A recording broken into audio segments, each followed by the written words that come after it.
Hello everyone. Our next point from biomolecule topic is structure and properties of glucose. Glucose has an aldohexose structure. In other words, glucose molecule contain one aldehyde that is formyl group and the remaining 5 carbon carry one hydroxyl group each. The 6 carbon in glucose form one straight chain. This aldohexose structure of glucose was established on the basis of the following chemical properties. As we have studied, aldohexose is the IUPAC name of glucose. Hence, glucose contains one aldehydic group means formyl group. Aldehydic ग्रुपलाच आपण formyl group असंही म्हणतो. ग्लुकोजमध्ये one अल्डिहायडिक group आहे, त्यालाच आपण formyl group असं म्हणतो. And 5 carbons carries 1 OH group. म्हणजेच याचा अर्थ काय आहे, तर बाकीचे जे 5 कार्बन ॲटम आहेत, कारण फर्स्ट कार्बनला कोण असणार आहे, अल्डिहायडिक ग्रुप असणार आहे. आणि मग बाकीचे जे 5 कार्बन ॲटम आहेत, या 5 कार्बन ॲटमला प्रत्येक कार्बनला 5 OH ग्रुप अटॅच आहेत. 6 carbons in glucose form straight chain. आणि मग इथे ग्लुकोजची स्ट्रेट चेन 6 कार्बनची तयार होते. मग आता हे जे आपण डिस्क्रिप्शन सांगितलं, ग्लुकोजमध्ये काय आहे, एक फर्स्ट पोझिशनला अल्डिहाइड ग्रुप आहे. नंतरचे जे 5 कार्बन आहेत, त्या 5 कार्बनला प्रत्येकाला एक OH ग्रुप अटॅच आहे, ज्याला आपण हायड्रॉक्सिल ग्रुप म्हणतो, आणि त्याची स्ट्रेट चेन तयार होते. आता हे जे एक्सप्लेनेशन आहे, हे explanation establish on the basis of the following chemical properties. हे एक्सप्लेनेशन म्हणजेच आपण जे सांगितलं, अल्डिहाइड किंवा OH ग्रुप किती आहेत, स्ट्रेट चेन आहे, हे सगळं आपण जे एस्टॅब्लिश केलेलं आहे. म्हणजेच काय, एस्टॅब्लिश म्हणजेच काय, हे जे स्ट्रक्चर इलॅबोरेट करण्यात आलेलं आहे, ते कुठल्या बेसवरती, ज्या काही आपण पुढे केमिकल प्रॉपर्टीज शिकणार आहोत, त्या प्रॉपर्टीजच्या बेसवरती ग्लुकोजचं स्ट्रक्चर तयार केलेलं आहे.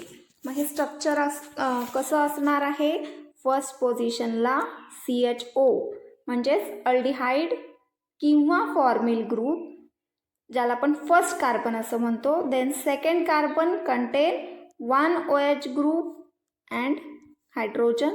Third carbon also contain 1 OH group. Fourth carbon also contain 1 OH group. Then next one also contain 1 OH group and last carbon CH2OH. This is the structure of glucose. You can count number of OH group: 1, 2, 3, 4, 5. 5 OH groups are there and 1 aldehyde at the top of the structure. तर हे जे structure आहे, या स्ट्रक्चरमध्ये आपल्याला 5 OH group दिसत आहेत. हे 5 OH ग्रुप जे आहेत, या 5 OH मध्ये हा OH ग्रुप, हा OH, हा एक असेल आणि हा एक. हे 4 OH ग्रुप जे आहेत, हे सेकंडरी OH ग्रुप आहेत, बरोबर. तर सेकंडरी OH अल्कोहोलिक ग्रुप असं म्हणतो आपण, किंवा सेकंडरी OH ग्रुप आहेत. तर हे सेकंडरी OH ग्रुप का, कारण these OH groups are attached to secondary carbon atom. ठीक आहे. तर हे OH ग्रुप सेकंडरी कार्बनला अटॅच असल्यामुळे आपण यांना काय म्हणतोय, secondary alcoholic group. And this OH group is a primary alcoholic group. बॉटमला जो आहे OH ग्रुप, हा काय आहे, प्रायमरी OH ग्रुप आहे. का प्रायमरी म्हणतोय आपण, कारण हा OH ग्रुप ज्या कार्बनला अटॅच आहे, तो कार्बन ॲटम कुठल्या टाईपचा आहे, तर तो प्रायमरी कार्बन ॲटम आहे. ठीक आहे. तो प्रायमरी कार्बन ॲटम का आहे? कारण तो ऑदर एक कार्बनला अटॅच आहे, म्हणून हा प्रायमरी कार्बन ॲटम आहे. आणि या प्रायमरी कार्बनला एक OH ग्रुप अटॅच असल्यामुळे आपण त्याला काय म्हणतो? Primary OH group. तर इथे लक्षात काय ठेवायचं आहे?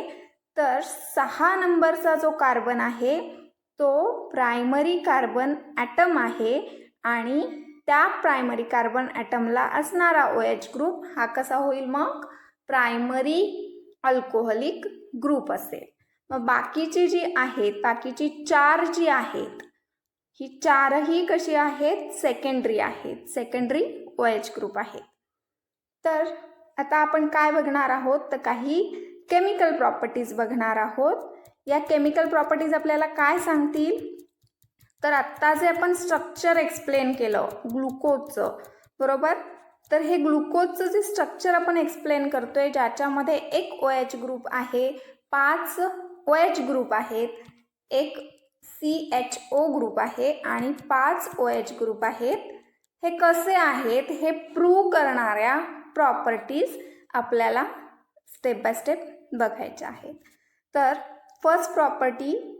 First chemical property, molecular formula of glucose was found to be C6H12O6 on the basis of its elemental composition and colligative properties. म्हणजेच हे जे ग्लुकोजचा जो आपण मॉलिक्युलर फॉर्म्युला सांगतो C6H12O6 हा कुठल्या बेसवरती किंवा कुठल्या स्टडीवरती सांगतो आपण?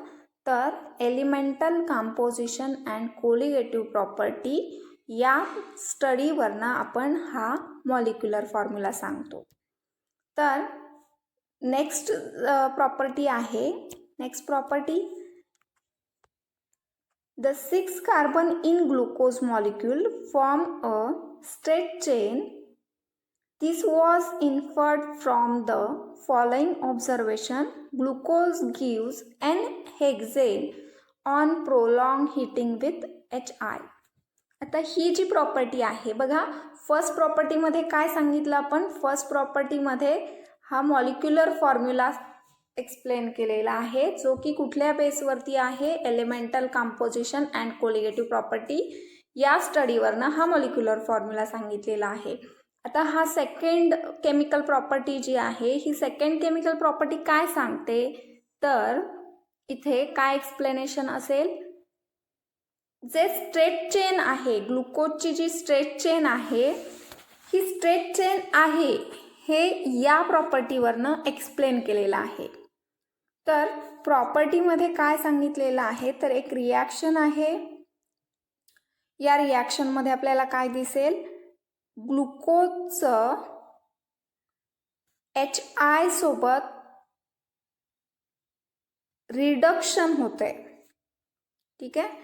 आता जनरली जेव्हा आपण रिडक्शन रिॲक्शन्स बघतो, तर रिडक्शन रिॲक्शनसाठी आपल्याला काय लागतो?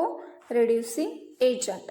तर ॲरोवरती आपल्याला इथे HI इंडिकेट केलेला आहे. हा HI काय आहे? रिड्युसिंग एजंट आहे. ठीक आहे. मग इथे आपण ग्लुकोजचं स्ट्रक्चर मेन्शन केलेलं आहे. हे ग्लुकोजचं स्ट्रक्चर जे आहे, या ग्लुकोजच्या स्ट्रक्चरमध्ये जेव्हा रिडक्शन रिॲक्शन असते, रिडक्शन रिॲक्शन कॅरीड आउट होते, त्यावेळेला काय होईल? तर हायड्रोजन ॲटम ॲड होतील. मग हे हायड्रोजन ॲटम ॲड होणार आहेत, तर हे हायड्रोजन ॲटम कुठून मिळतील? तो ॲरोवरती यूज केलेला रिड्युसिंग एजंट तो हायड्रोजन ॲटम प्रोव्हाइड करतो. म्हणून हे सगळे ऑक्सिजन मॉलिक्यूल रिमूव्ह होतील आणि रिक्वायर्ड हायड्रोजन ॲटम ॲड होतील आणि या ग्लुकोजचं कन्व्हर्जन N-हेक्झेनमध्ये होईल, जो आपल्याला इथे बघायला मिळेल ॲज अ प्रोडक्ट म्हणून. तर हा त्याचा प्रोडक्ट असेल. आता या रिॲक्शनवरून आपल्याला काय लक्षात येईल? तर ग्लुकोजचं कन्व्हर्जन, ग्लुकोज स्ट्रक्चरचं जे कन्व्हर्जन आहे ते कशात होतं आहे? N-हेक्झेनमध्ये होतं आहे. म्हणजे हा स्ट्रेट चेन प्रॉडक्ट फॉर्म होतोय जो की हेक्झेन आहे. हेक्झेन हा स्ट्रेट चेन आहे हे आपल्याला माहिती आहे. मग जर प्रोडक्ट स्ट्रेट चेन असतो तर रिॲक्टंट पण काय असतो, स्ट्रेट चेनच असतो. आपण बऱ्याच रिॲक्शन बघतो.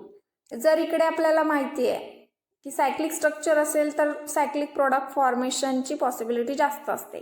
सिमिलरली इथे आपल्याला काय तयार झालेलं आहे, स्ट्रेट चेन कंपाऊंड. म्हणजे याच्यावरनं काय लक्षात येतं की ग्लुकोज हा पण काय आहे, स्ट्रेट चेन कंपाऊंड आहे. तर ही असेल सेकंड केमिकल प्रॉपर्टी ज्याच्यावरनं आपल्याला काय लक्षात आलं, तर ग्लुकोज हा स्ट्रेट चेन कंपाऊंड आहे. आता नेक्स्ट प्रॉपर्टी बघूयात आपण, थर्ड प्रॉपर्टी. या थर्ड प्रॉपर्टीमध्ये काय एक्सप्लेनेशन असेल, तर रिलेटेड विथ कार्बोनिल ग्रुप. हे लक्षात घ्या, प्रत्येक प्रॉपर्टी आपल्याला ग्लुकोजचं स्ट्रक्चर एक्सप्लेन करत जाणार आहे. तर या प्रॉपर्टीमध्ये ग्लुकोजमध्ये कार्बोनिल ग्रुप आहे हे सांगणारी ही प्रॉपर्टी आहे. आता कार्बोनिल ग्रुप म्हणजे काय, तर सी डबल बॉन्ड ओ, याला आपण कार्बोनिल ग्रुप असं म्हणतो. आणि हा कार्बोनिल ग्रुप बऱ्याचशा कंपाऊंडमध्ये प्रेझेंट आहे. म्हणजेच काय, तर आपण बघा ॲसिड काढतो, acid C double bond O O H, म्हणजे ॲसिडमध्ये पण हा कार्बोनिल ग्रुप प्रेझेंट आहे. म्हणून या ॲसिडला आपण कार्बोनिल कंपाऊंड असंही म्हणू शकतो. सिमिलरली अनादर एक्झाम्पल बघा, अमाइड असेल. अमाइडचा फॉर्म्युला आपण काय, फंक्शनल ग्रुप जो आहे सी डबल बॉन्ड ओ NH2 हा आहे अमाइड. अमाइड हा देखील कार्बोनिल कंपाऊंड आहे. का कार्बोनिल कंपाऊंड आहे, कारण याच्यामध्ये हा कार्बोनिल ग्रुप प्रेझेंट आहे. म्हणून अमाइडला आपण काय म्हणू शकतो, कार्बोनिल कंपाऊंड म्हणू शकतो. मग अशी बरीचशी कंपाऊंड्स आहेत. या कंपाऊंडमध्ये काय प्रेझेंट आहे, कार्बोनिल ग्रुप प्रेझेंट आहे. म्हणून आपण त्यांना कार्बोनिल कंपाऊंड असं म्हणू शकतो. मी इथे फक्त 2 एक्झाम्पल सांगितली, ती म्हणजे एक अमाइड आणि दुसरा कार्बॉक्सिलिक ॲसिड. हे दोनही काय आहेत, कार्बोनिल कंपाऊंड आहेत. का कार्बोनिल आहेत, तर यांच्यामध्ये C double bond O present आहे. म्हणजेच काय की अशी सगळी कंपाऊंड ज्याच्यामध्ये C double bond O present आहे त्या सगळ्यांना आपण कार्बोनिल कंपाऊंड असं म्हणतो. आता ही प्रॉपर्टी जी आहे ही काय एक्सप्लेन करणार आहे, तर ग्लुकोजमध्ये कार्बोनिल ग्रुप प्रेझेंट आहे हे एक्सप्लेन करणारी ही प्रॉपर्टी आहे. आता याच्यामध्ये दोन रिॲक्शन आहेत ज्या की एकाच पॉईंटमध्ये मेन्शन केलेल्या आहेत. आणि या दोनही रिॲक्शन काय सांगतील आपल्याला, तर ग्लुकोजमध्ये C double bond O present आहे. बघा, जेव्हा ग्लुकोज हा हायड्रॉक्सिल अमाईनसोबत रिॲक्ट होतो तेव्हा तो ऑक्झिम फॉर्म करतो. आणि जेव्हा ग्लुकोज HCN सोबत म्हणजेच सायनोहायड्रीन सोबत रिॲक्ट होतो, इट फॉर्म सायनोहायड्रीन. ठीक आहे, हा आहे HCN, हायड्रोजन सायनाइड आहे. तर हा हायड्रोजन सायनाइड जेव्हा ग्लुकोज सोबत रिॲक्ट होतो तेव्हा तो काय फॉर्म करेल, सायनोहायड्रीन हा प्रोडक्ट फॉर्म करेल. तर या दोनही रिॲक्शन ज्या आहेत, या दोनही रिॲक्शनवरनं काय लक्षात येतं, तर there is presence of C double bond O in glucose. आता असं आपण का म्हणतोय, कारण हे जे केमिकल्स आहेत हे chemicals generally C double bond O या ग्रुपसोबत अशा टाईपचे, म्हणजेच जर हायड्रॉक्सिल अमाइन प्रेझेंट असेल आणि सी डबल बॉन्ड ओ असेल तर या दोघांच्या रिॲक्शनपासून नेहमी ऑक्झिम तयार होतात. मग इथे पण जेव्हा ग्लुकोजला हायड्रॉक्सिल अमाईनसोबत रिॲक्ट केलं जातं आहे तर प्रोडक्ट हा ऑक्झिमच तयार होतो आहे. म्हणजे याचा अर्थ काय आहे, ग्लुकोजमध्ये C double bond O present आहे. सिमिलरली जेव्हा अदर केमिकल्स जे आहेत, हे अदर केमिकल्स, या अदर केमिकलमध्ये सी डबल बॉन्ड ओ आणि HCNची रिॲक्शन बघितली असता तिथे काय फॉर्म होतो, सायनोहायड्रीन फॉर्म होतो. मग तीच रिॲक्शन ग्लुकोजसोबत कॅरीड आउट केली असता आपल्याला सायनोहायड्रीन फॉर्म होतोय. म्हणजेच याचा अर्थ काय आहे, तर ग्लुकोजमध्ये C double bond O present आहे. आता या रिॲक्शन्स कशा आहेत हे आपण बघूयात. तर हा जो आहे हा पार्ट, यालाच तुम्ही कसं लिहू शकता, C double bond O H. ठीक आहे. या पॉईंटमध्ये फक्त कार्बोनिल ग्रुपचं एक्सप्लेनेशन आहे. म्हणजेच काय, हा सी डबल बॉन्ड ओ आहे हे फक्त या पॉईंटमध्ये आपल्याला बघायला मिळेल. तर इथे हा जो C double bond O H आहे याच्यासोबत हा हायड्रॉक्सिल अमाइन रिॲक्ट होईल. आता हा कसा रिॲक्ट होणार आहे, तर H2NOH, इथे मी हायड्रॉक्सिल अमाइन लिहिलेला आहे. तर हा वॉटर मॉलिक्यूल रिमूव्ह होतो आणि हा NOH इथे डबल बॉन्डला अटॅच होतो. तो प्रोडक्ट आपल्याला इथे बघायला मिळेल. लक्षात येते काय केलेलं आहे आपण. तर परत बघा, हा जो CH डबल बॉन्ड O हा आहे, हा ग्रुप मी इथे लिहिलेला आहे. हा हायड्रॉक्सिल अमाइन सोबत रिॲक्ट होतो. तर रिॲक्शन कशी असेल, ऑक्सिजन आणि हे 2 हायड्रोजन रिमूव्ह होतील, म्हणजेच -H2O असेल इथे. आणि हा पार्ट या डबल बॉन्डच्या पुढे अटॅच होईल, ते आपल्याला इथे बघायला मिळेल. बाकीचा ग्लुकोजचा जो पार्ट आहे तो ॲज इट इज इथे लिहायचा आहे. म्हणजेच इथे तयार झालेला प्रोडक्ट जो आहे तो ऑक्झिम आहे. आता नेक्स्ट पार्ट जो आहे, इकडे आपल्याला HCN सोबत म्हणजेच हायड्रोजन सायनाइड सोबतची रिॲक्शन बघायची आहे. आता जी रिॲक्शन असणार आहे ती फक्त टॉप पोझिशनलाच कॅरीड आउट होणार आहे. बाकीचा हा पार्ट ॲज इट इज राहणार आहे. तर इथे जो C डबल बॉन्ड OH चा जो पार्ट आहे तो पार्ट आणि HCN याची रिॲक्शन होणार आहे. तर ही रिॲक्शन होत असताना हा बॉन्ड जो आहे, एक डबल बॉन्ड जो आहे तो ब्रेक होणार आहे आणि ब्रेक झाल्यानंतर HCN या केमिकलमधला हायड्रोजन ॲटम ऑक्सिजनला अटॅच होणार आहे आणि कार्बनची जी चौथी व्हॅलन्सी आहे ती CNने सॅटिस्फाय होणार आहेत. म्हणजेच काय, तर हा CH डबल बॉन्ड O जो आहे तो हा एक ब्रेक करायचा आणि ऑक्सिजनला H अटॅच होईल, HCN मधला H अटॅच होईल आणि नेक्स्ट व्हॅलन्सीला CN अटॅच होईल. मग हा तयार झाला सायनोहायड्रीन. आता या प्रॉपर्टीजवरनं काय लक्षात आलं, glucose contain carbonyl group. Next property जी आहे ही प्रॉपर्टी फोर्थ प्रॉपर्टी.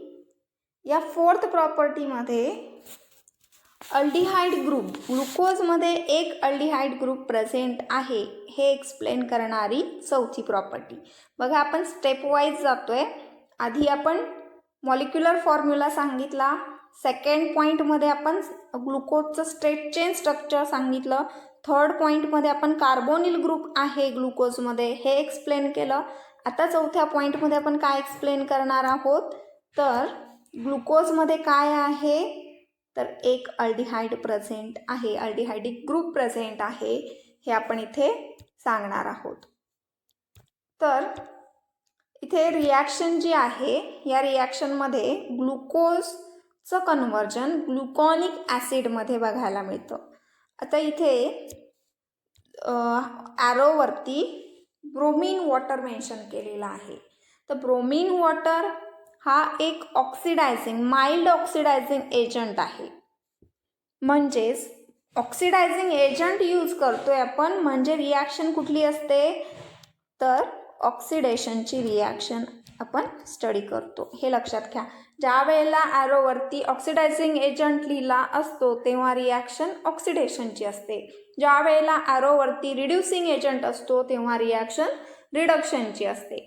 आता आपल्याला जनरली माहिती आहे की ऑक्सिडेशन रिॲक्शन म्हणजे काय तर ॲडिशन ऑफ ऑक्सिजन. ठीक आहे, त्याला आपण ऑक्सिडेशन रिॲक्शन म्हणतो.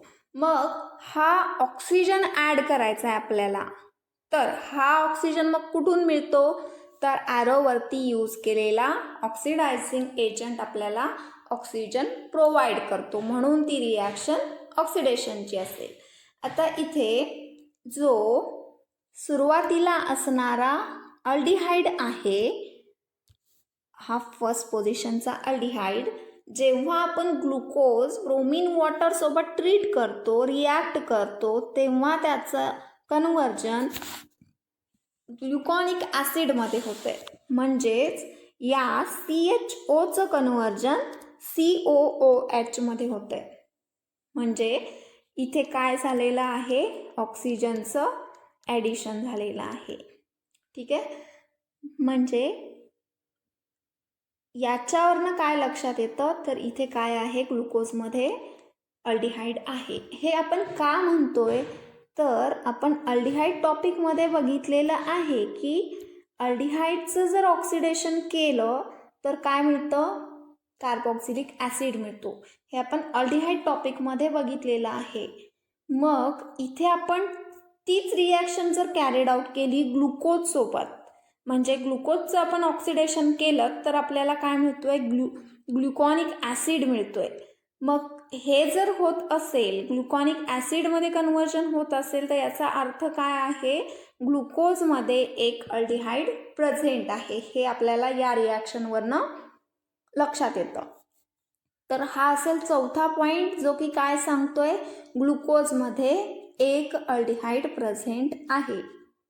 तर नेक्स्ट प्रॉपर्टी आहे, 5व्या नंबरची प्रॉपर्टी आपण बघूयात, ग्लुकोज कंटेन 5 हायड्रॉक्सिल ग्रुप. आता आपण कशाबद्दल बोलणार आहोत, आपण जे सुरुवातीला बघितलं की ग्लुकोजमध्ये 5 OH ग्रुप आहेत, ते एक्सप्लेन करणारी प्रॉपर्टी, केमिकल प्रॉपर्टी इथे मेन्शन केलेली आहे.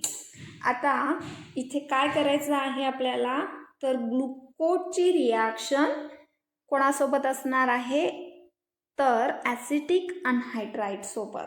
म्हणजे glucose react with acetic anhydride to form glucose pentaacetate. ही रिॲक्शन आपल्याला इथे बघायची आहे. म्हणजे याच्या आधी जी रिॲक्शन आपण बघितलेली असते ती कुठली असते तर अल्कोहोल आणि अनहायड्राइड या दोघांची केमिकल रिॲक्शन जर कॅरीड आउट केली तर काय तयार होतो, एस्टर प्लस ॲसिड असे 2 प्रोडक्ट तयार होतात.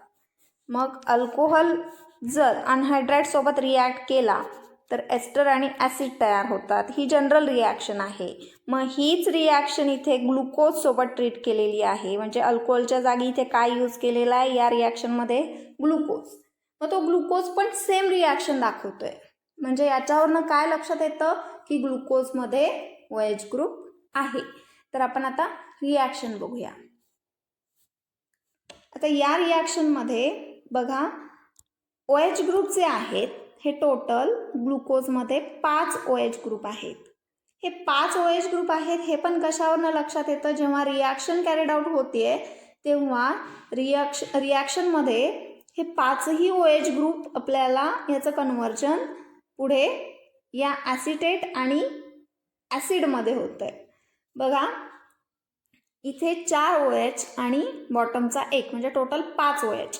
आता ॲसिटिक अनहायड्राइडचा जो फॉर्म्युला आहे तो काय आहे, CH3 double bond O double bond O CH3. हा कोणाचा फॉर्म्युला आहे, ॲसिटिक अनहायड्राइडचा. आता हे टोटल 5 OH ग्रुप आहेत, इथे हे 4 आणि हा एक 5.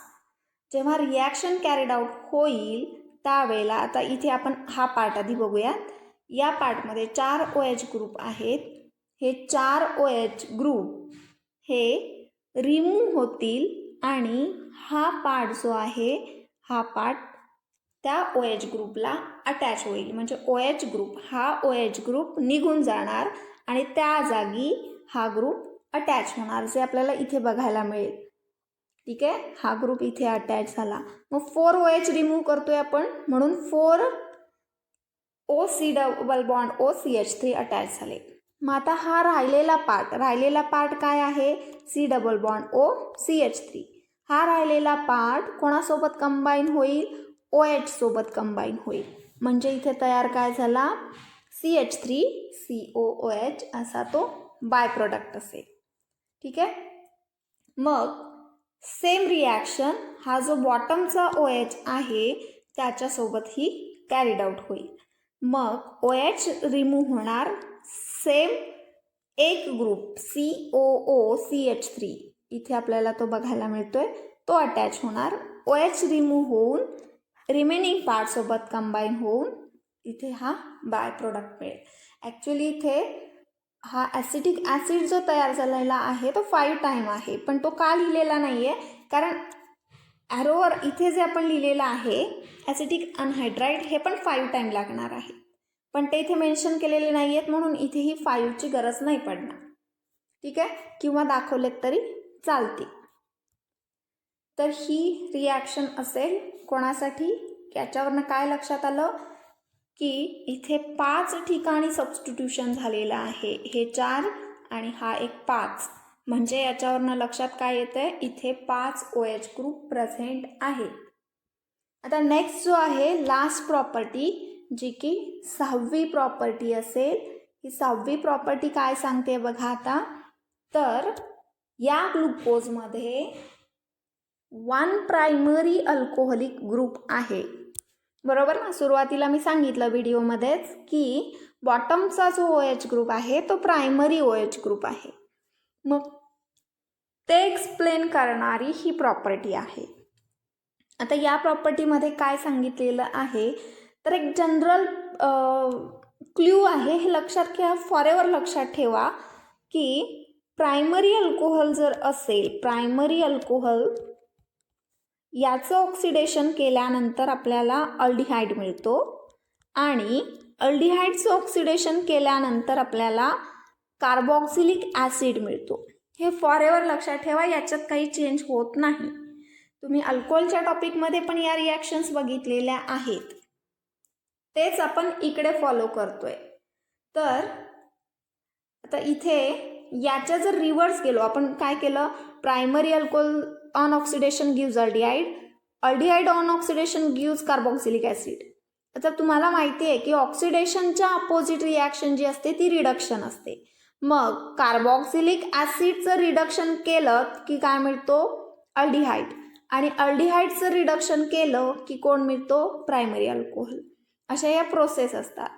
तर इथे आपल्याला हाच क्ल्यू वापरून आपल्याला ही रिॲक्शन बघायची आहे. तर काय सांगितलं मी सुरुवातीला? प्रायमरी अल्कोहोलचं ऑक्सिडेशन केल्यानंतरच अल्डिहाइड मिळतो, हे लक्षात घ्या. मग इथे काय केलेलं आहे, तर हीच रिॲक्शन इथे ग्लुकोजवरती अप्लाय केलेली आहे. तर काय केलं? ग्लुकोजचं काय केलं? ऑक्सिडेशन केलं. आता नो डाऊट इथे तुम्ही म्हणाल की फर्स्ट पोझिशनला अल्डिहाइड आहे, याचंही ऑक्सिडेशन होणारच आहे, जसं आपण मागच्या पॉईंटमध्ये बघितलेलं आहे की अल्डिहाइडचं कन्वर्जन म्हणजे ग्लुकोजचं कन्वर्जन ग्लुकॉनिक ॲसिडमध्ये, तिथे आपण अल्डिहाइड एक्सप्लेन केलेला आहे. इथेही याचं कन्वर्जन, या अल्डिहाइडचं कन्वर्जन ॲसिडमध्ये होईल, पण मागच्या रिॲक्शनमध्ये आपण काय यूज केलेलं आहे? माइल्ड ऑक्सिडायझिंग एजंट यूज केला आहे.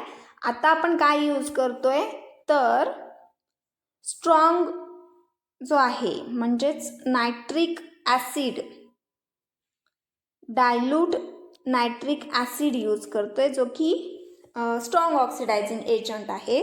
हा एजंट काय करेल तर दोन पॉसिबिलिटीज म्हणजे दोन्ही रिॲक्शन इथे मेन्शन केलेल्या आहेत.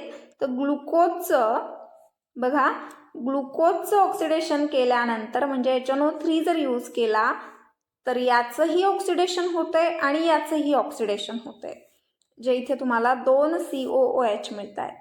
ठीक आहे. मागच्या ज्या रिॲक्शन म्हणजे मागचा चौथा पॉईंट जो बघितला आपण, त्या चौथ्या पॉईंटमध्ये फक्त मी याचं कन्व्हर्जन सांगितलं होतं, कारण तो काय होता यूज केलेला, आपण माइल्ड ऑक्सिडायझिंग एजंट यूज केलेला होता. पण जेव्हा आपण HNO3 यूज करतोय, स्ट्रॉंग ऑक्सिडायझिंग एजंट यूज करतोय, तेव्हा आपल्याला 2 ठिकाणी ऑक्सिडेशन कॅरीड आउट होत आहे. म्हणजेच काय तर या फर्स्ट अल्डिहाइडचं आणि बॉटमला असणारा प्रायमरी अल्कोहोल याचंही कन्व्हर्जन ॲसिडमध्ये होतं आहे. तर या साईडला जर सपोज ग्लुकॉनिक ॲसिड घेतला, ग्लुकॉनिक ॲसिड 4th पॉईंटमध्येही होता, या ग्लुकॉनिक ॲसिडचं जरी आपण ऑक्सिडेशन केलं तर काय दिसतंय, या पार्टचं कन्व्हर्जन ॲसिडमध्ये होतं आहे. ठीक आहे. जर आपण स्ट्रॉंग ऑक्सिडायझिंग एजंट यूज करतो तेव्हा रिॲक्शन काय म्हणता येईल, मेजर क्वांटिटीमध्ये म्हणजे स्ट्रॉंगली होऊ शकते.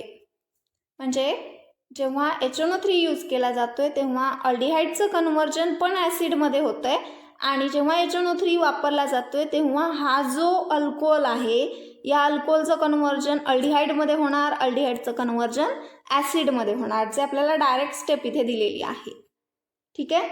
म्हणजे याच्यावरनं आपल्याला काय लक्षात येतं आहे तर इथे काय आहे, ग्लुकोजमध्ये एक प्रायमरी अल्कोहोल प्रेझेंट आहे, हे आपल्याला या रिॲक्शनवरनं कन्फर्म होतं आहे.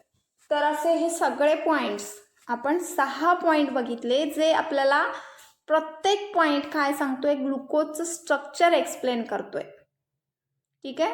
म्हणून ग्लुकोजमध्ये काय आहे तर ग्लुकोज हे स्ट्रेट चेन स्ट्रक्चर आहे, ज्याच्यामध्ये फर्स्ट पोझिशनला एक अल्डिहाइड ग्रुप आहे आणि नंतरचे जे 5 कार्बन आहेत त्या 5ही कार्बनला एक OH ग्रुप प्रेझेंट आहे. हे आपल्याला या सगळ्या प्रॉपर्टीजवरनं लक्षात येतं. ठीक आहे. आजचा पॉईंट आपला इथेच संपलेला असेल.